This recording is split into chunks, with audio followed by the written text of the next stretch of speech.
We see the story of Jesus going to the cross, and everything seems to kind of be hand in hand. And then there's this one character that seems to interrupt the narrative. His name's Barabbas. We don't even know much about him except that he's a murderer, a leader of an insurrection, a rebel. And why he's even mentioned, sometimes I'm not so sure. It's like, what? This is about Jesus going to the cross.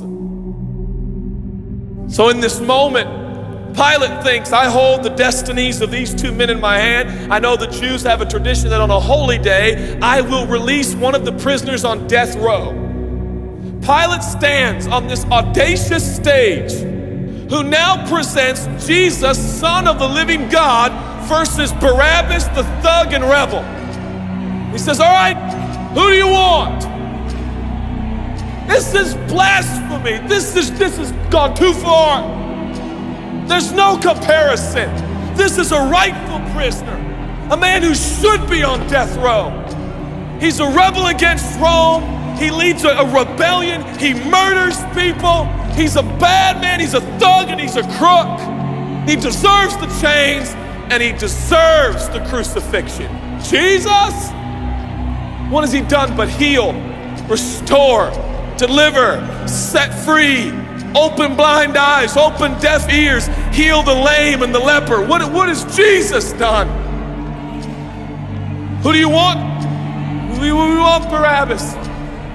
Yeah, give us Barabbas.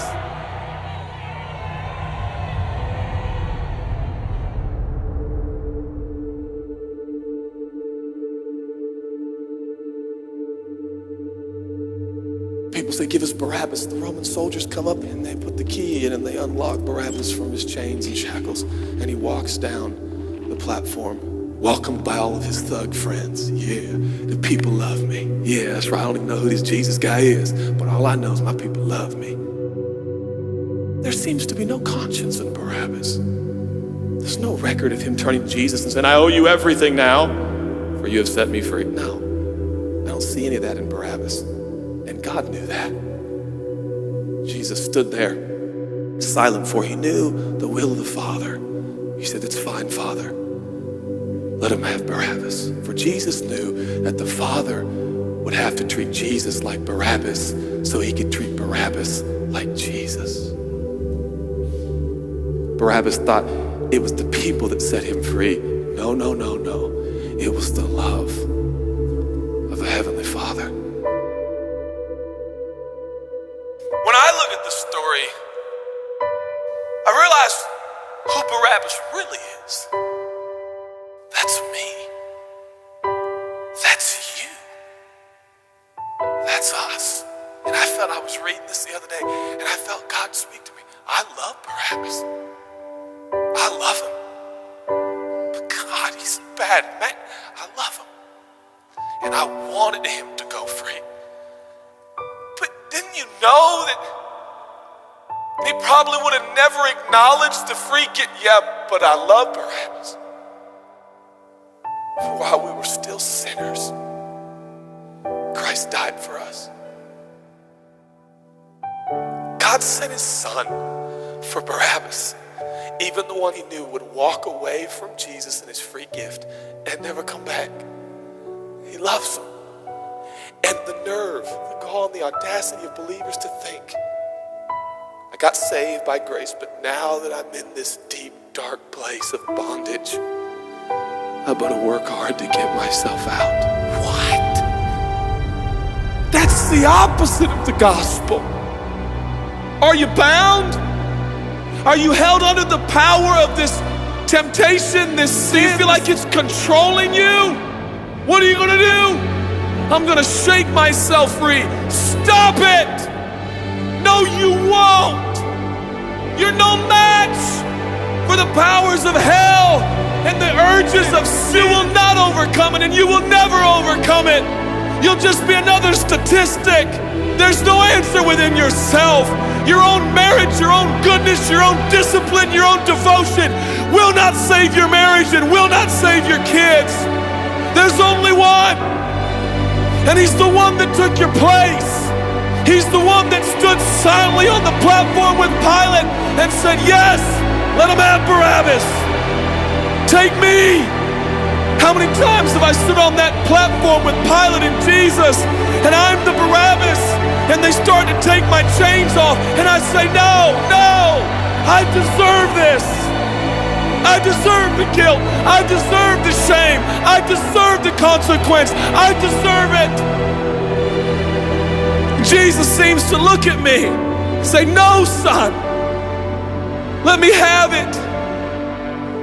Let me have your sin. Let me have your pain. No, God, I did it to myself. I deserve it. My marriage won't make it. This is what I deserve. I deserve divorce. I deserve poverty. I deserve sickness. I deserve it all. No!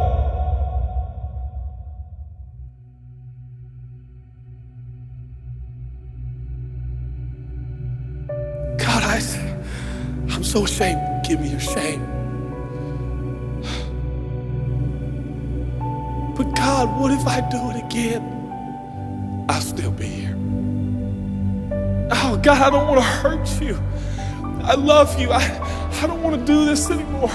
Give me your sins, son.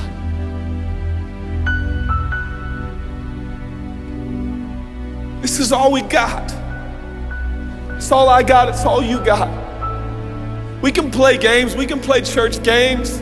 We can pretend like some people are better than others and that's why they're blessed, or we can all come to the honest conclusion that it's God.